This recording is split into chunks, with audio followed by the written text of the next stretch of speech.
What is the biggest challenge that higher education is facing right now, whether it's in the teaching or the learning or just the system itself? Mostly is access into higher education. I don't think we have career guidance in schools anymore. Wow. It might be a bit too harsh to say we're teaching kids things that they don't need. It's a question of, do I get a sense of the value I can derive from this? Yes. You know, that's what is missing. I say, don't solve today's problems with today's solutions. Whatever solution you bring, it must serve the 20 years.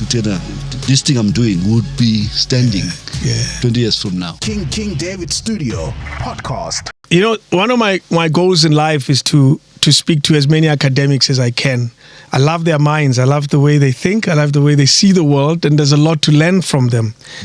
My interaction with a professor at UNISA when I was a student there was always an interesting one. He was harsh. He was a hard guy. He would reprimand you for almost everything. But I found our conversations very interesting, and that's why today, and starting from now, I'm going to do a series of a lot of different academics on different subjects. Okay. And today we have Professor Stephen. Does anyone call you Stephen? Yeah, they do. Stephen, Kesler, NDLOVU, SK. Oh, S comes from the Stephen. Yes. Professor Stephen Kesler NDLOVU, who's leading a VUT, a visionary and solutions-driven leader. That's how you're described. Well, thank you very much. But you're solutions-driven. I hope you're well. Thank you very much. How's the school? How are things?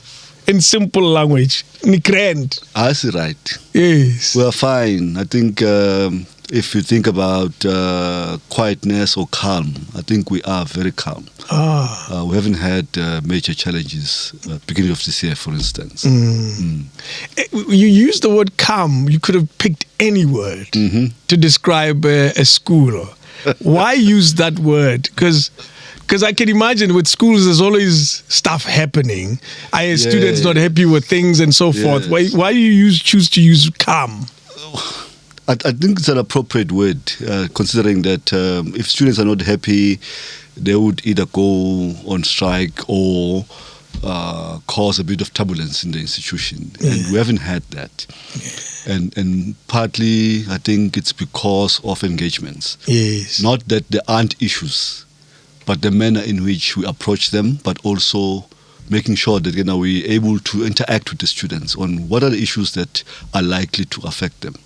And that has also given us an opportunity to be good listeners. Because I think listening is an important element, that if we don't listen and assume that students are students, they always got to give us problems, but then we close out on actually knowing, even if they are causing a problem, do we really understand that and be able to explain it to them?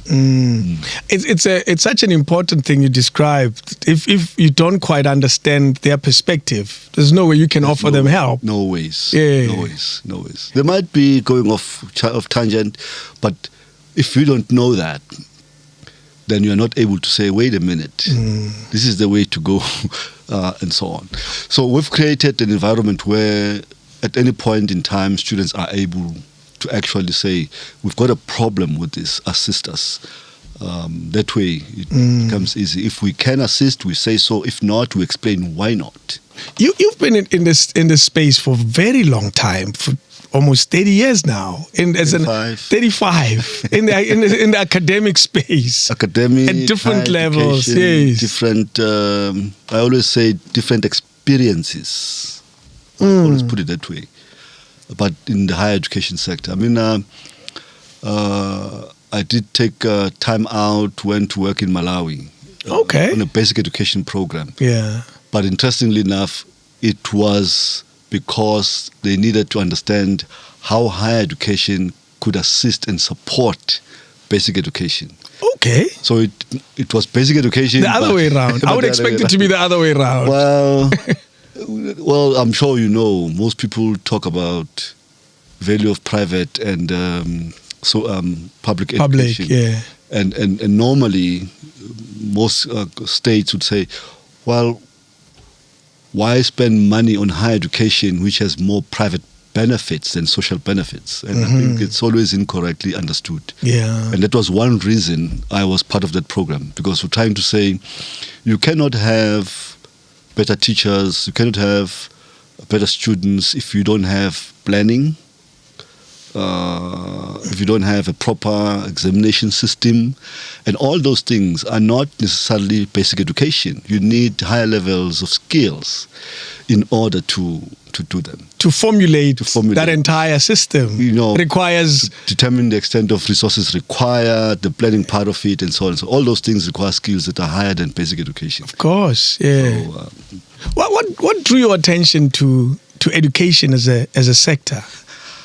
I never thought I'd be a teacher, for starters. I thought I'd be a doctor. Okay, well, medical doctor. Kind of. I did physics and biology at school, mathematics, but my results were not good enough to be accepted in medical school.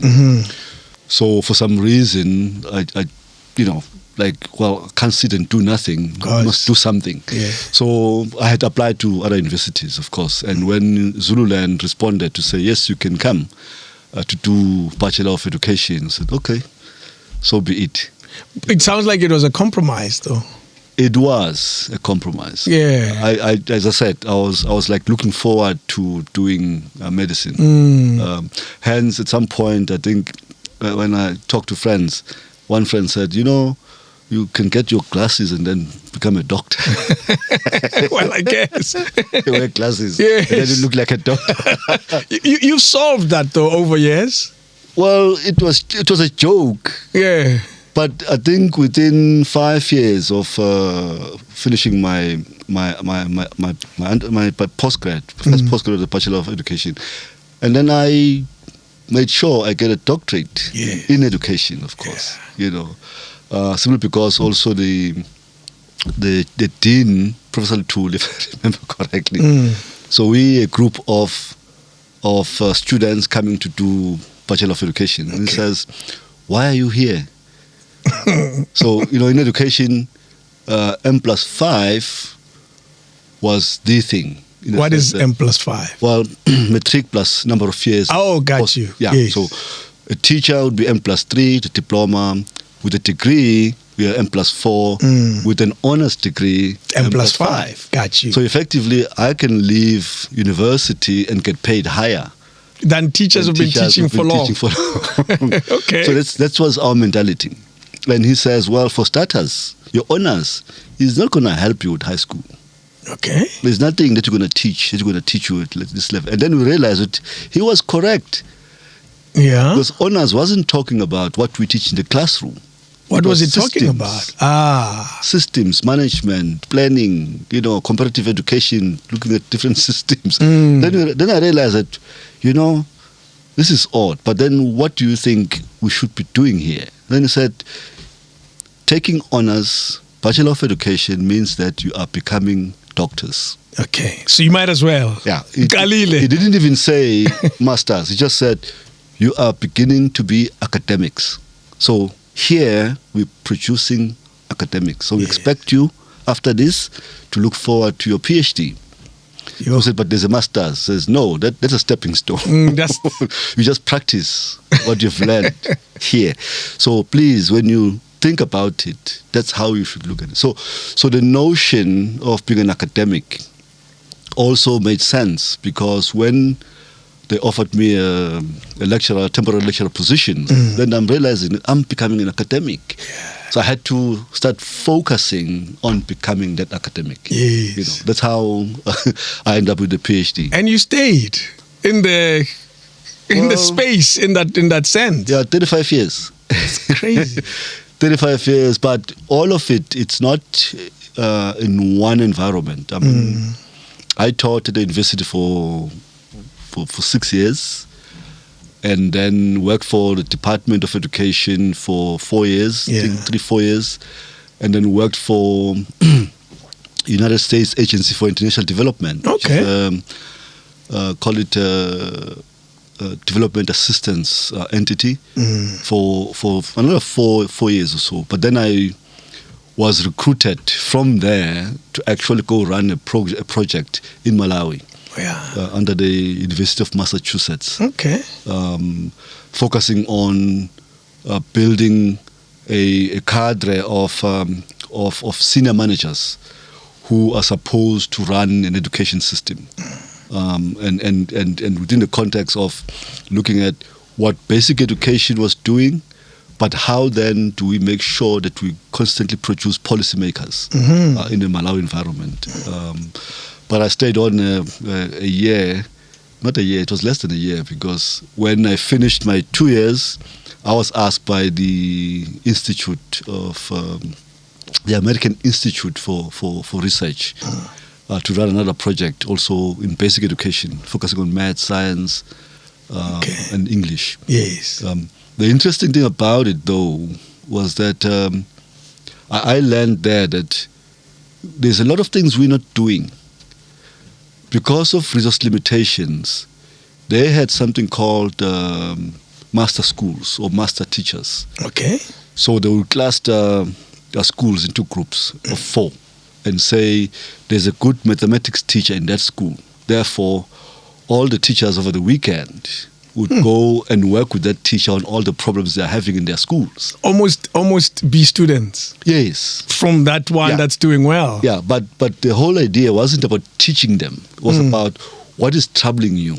So you come up with a problem, and then you deal with the problem, and so on. So you more or less focused on what is it that you require. Yeah. So it's amazing how, with little resources, there's so much that you can come up with, because what you're describing is something that should be practiced everywhere. Particularly on third world countries like ours, to be honest. Yeah, definitely. I mean, if you look at a township and say, how many high schools are there? How many teachers are the best teachers? In just So, and why should I actually? Part of my research for masters and PhD was about teacher evaluation and professional development, meaning how do we use evaluation to help teachers develop themselves? And that's what this is about, to say I may be able to teach English, but I may have a problem with teaching, for instance, the book called Animal Farm.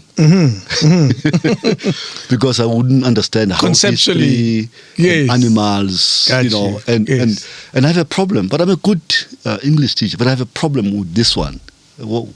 How then can I get assistance so that next time I don't ask someone to teach it for me? Most teachers during my last 2-3 years at university, we used to do practice teaching, and they would ask me to do a couple of things. One was the Animal Farm. Interesting.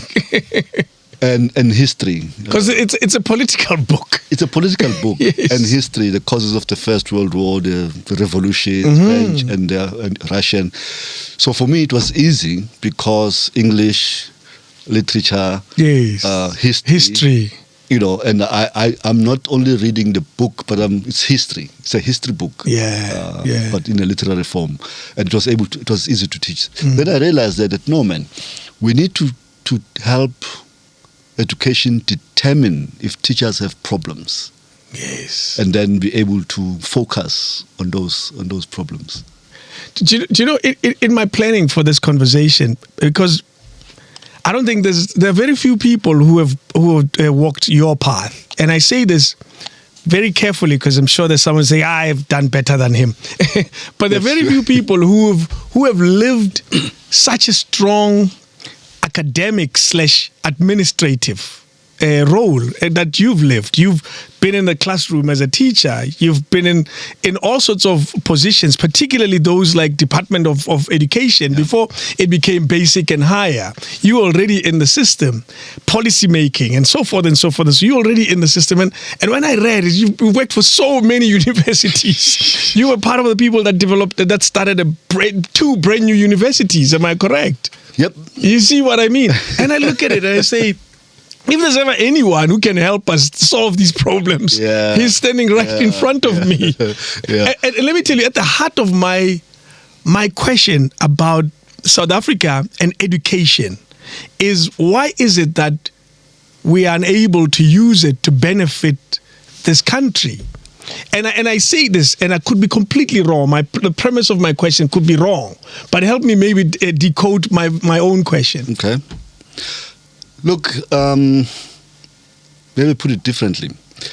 We always want to have, maybe use the form of industrialists, people who are able to create opportunities. Mm-hmm. And in theory, that's what we want. Yes. But in practice, we don't.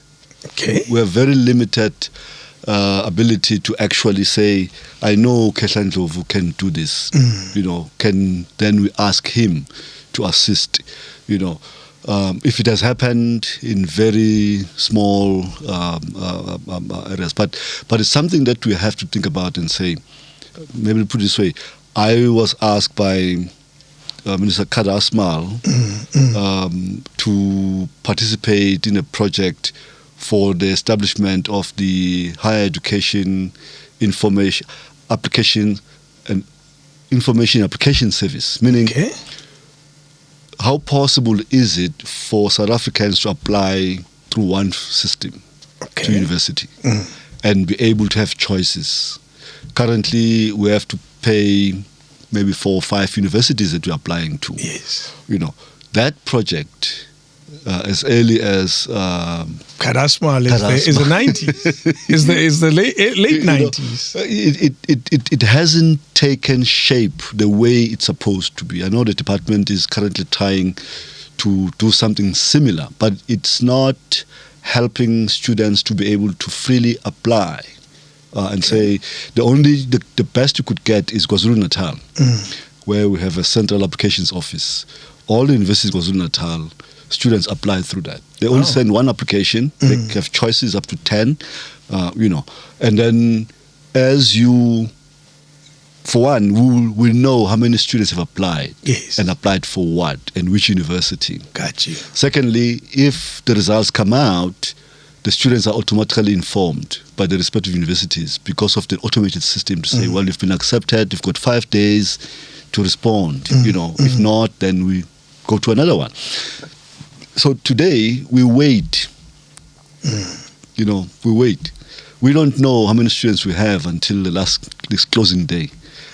Even if students have taken decision to go somewhere else, just because they didn't tell us, we're still waiting for that. You'll never know. We'll never know. Yeah, until school is open and they didn't come. Yeah. Yes. So these are the small things that probably we should think around to say, well, how do we get people involved? You just said you realize that there's a whole lot of things I've done in the past, but very few people ask me about how can you be of assistance in this, and that, and so on. So that's the biggest challenge. But I'm not sure, maybe we're not sometimes not putting ourselves out there ourselves. Maybe that could be another reason. I want to stick around this question for slightly longer. Just bear with me, because I want us to learn something from your experience and say, I'm a young South African born in Mamelodi. I want to change my life. Society tells me I should go to university. Okay. They've been saying it for as long as I can remember. But those who came before me didn't get a chance to go to university because of the financial challenges they born during apartheid era, where very little resources were available to them. I'm the first in the family to get that opportunity. Yeah. I'm told it'll change my life, this thing. It'll change everything about my life. It might even stop the cycle of poverty that exists in my family. However, that doesn't happen. I turned 30 and that hasn't happened. All sorts of problems. We can talk about unemployment, which is beyond the schooling system. However, the schooling system makes a contribution to that, because it could be teaching me the wrong thing. Yeah, okay. It could be teaching me stuff that I don't need in society, and so forth and so forth. Again, I go back to my original question. Why is it that we can't benefit from education, or are we wrong to think that education is even the solution? Education is important, because it's not just about getting a job. And I think sometimes we make the mistake in saying you need education to get a job. I think maybe that's where we start to go wrong. Yeah. education gives you the opportunity to be independent. Start there, because you can think independently. You would have had a skill that you could turn into an opportunity, and so maybe we don't know how to turn those skills into opportunity. It's like if I go and become a plumber and then expect that somebody must hire me in order to make money. You understand? Instead of saying, I'm a plumber, I could tell my neighbors that if they've got a problem with plumbing, I've got qualifications. They should pay me. They should pay me. You know? And you start there. You don't go far. You just start around and saying, in my neighborhood, people must know that this Kesler NDLOVU is a qualified plumber.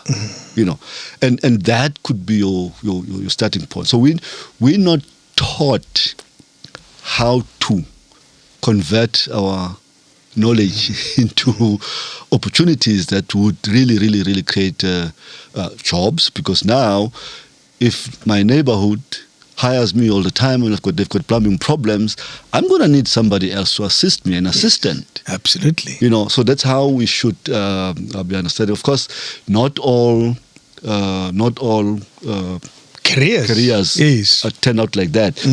But I'm a teacher. What will stop me from starting my own school? What should stop me starting my own university? You know, and just thinking and saying, you know, I've got all this experience. I think I know some of the things that we should be doing that we're not doing. Maybe I should start a university that focuses on that. True. You know, like Ubabu Sizwe Ngasan exactly is doing. You know, so those are the kinds of things. I'm an engineer. Do I just wait for somebody to hire me? Or as an engineer, somewhere in my training there must have been some entrepreneurship to say this is how you can turn this. Yes, of course, you might require time and space where you get the experience, so that at least you can say, my knowledge, how do I make sure that it's solid by actually practicing before I become. So that's maybe the I think you hit it on the head, but I then ask, what has happened to our mind? Our minds is a collective mind that we don't think like that. Surely there must be something historically that has stopped our minds from seeing the plumber journey. And instead we're seeing, I'll wait for the plumber to start and then I will work for him. For him. Yes. Yeah. Clearly something must have happened to us. And this question probably matters more to you now that you're leading so many young people who are hoping you'll turn their dreams into reality. Yeah. Look, I did agriculture at primary school. My grandmother, we used to have plots when we grew up. At home we had a plot. My grandmother had a bigger plot. And she used to ask me to come and plant, not cucumber, but pumpkins. Okay, yeah. Okay? And nothing else, just pumpkins. Wow. Until such time that I asked her, I said, but why? Why pumpkins? And she said, no, nesandla. Yes. You have green fingers. You have green fingers, yes. You have green fingers. Yes. So something like that. I was like, okay, so what does that mean? She says, no, when you plant, you get more. You know? So I think that that's why I always focus on that. Now, this was years ago. I went to school, stopped agriculture, never continued agriculture. I think sometime in 2016, 2017, for some reason, I had this thing in my mind. When I retire, what do I do? Okay. You know? So I said to myself, no, man, I need something that's not going to make me work hard, but just, you know. So I said, no, agriculture. Just so you know, there are people who are watching saying, what? Work hard. There's a lot of work. No. Remember, I work hard. I can't work hard when you're retired. No ways. There are farmers who don't agree with you, but anyway, carry on. Well, you know, yeah. But what I'm trying to say is, if you have worked hard, you have to find time where you do work, but not. Yes. Hard. Back breaking. You understand? Yes. So look, farming. Now, what kind of farming? What was your answer? Well, I ended up with hydroponics. Okay. And I went to training for that because I tried to use my knowledge. I'm a doctor, I've got a doctorate, I can read anything. Yes. And I can tell you, it wasn't easy. I couldn't even understand anything. What? Yes, I couldn't. And you walked in thinking, No, first I was trying to teach myself. Learning this stuff from books, and I can get any book I want and so on. But no, it didn't work out. Oh no! So I had to figure out and find a place where at least they've got 2-day, 3-day training. And when I went there, that's when it all came together to say, this is how this thing is structured. Yeah. But I changed from hydroponics to aquaponics. Okay. As part of the journey, you learn a lot of things and so on and so on. So we have a small farm, probably like 600 square meters, 300 by, and 300, yeah. So there's 600. Yeah. Just doing fish and lettuce, okay, onion and herbs. Wow. Small but effective. So, but what I'm trying to say is, again, if I had thought about that, then 30 years ago. We would be eating your onions and woolies. So the point is that I would be probably sitting here talking completely different, or not even here, because I would be somewhere talking about onions, culture, onions, and all that stuff. So, but that's the thing. Some of the things that we grew up doing. Some of it because we didn't like it. We're doing it because we're forced to, without realizing the value of it in the future. Yeah. And I think there's one thing that I always say about our basic education, that maybe it's about time that there must be a skill that a matriculant comes up with. You get a matric, but you also have a skill of sorts. Not plumbing, electrical, and you are able to say, I've got something to do while I'm thinking of going to university. Because university is not the only solution. That's another thing. It's not the only solution. And we have always looked at encouraging our children to go to university. Tell me why we did that. The assumption we make is that university education is the I want my child to go to university. I want my child to be a doctor. I told you I wanted to be a medical doctor. Exactly, yes. So you also grew up with that. With that. Yes. And your family encouraged that. To say, no, your father is a plumber, so you can't be a plumber. You must be something That's else. better. That's better, yes. So, but without realizing that sometimes our nature can dictate what kind of education you take.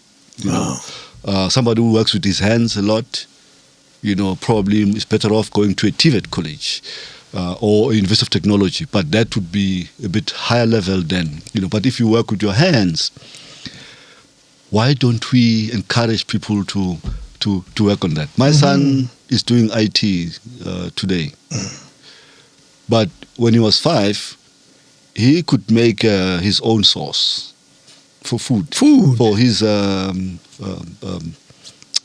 burgers. Yes, stuff like he could mix up his own little his own flavor. sauce. Yes, flavors and things like that. Why? Yes. Because I like cooking. So he's been checking you out. So every time I get to be home, especially weekends, I would cook. Say, let's eat something nice.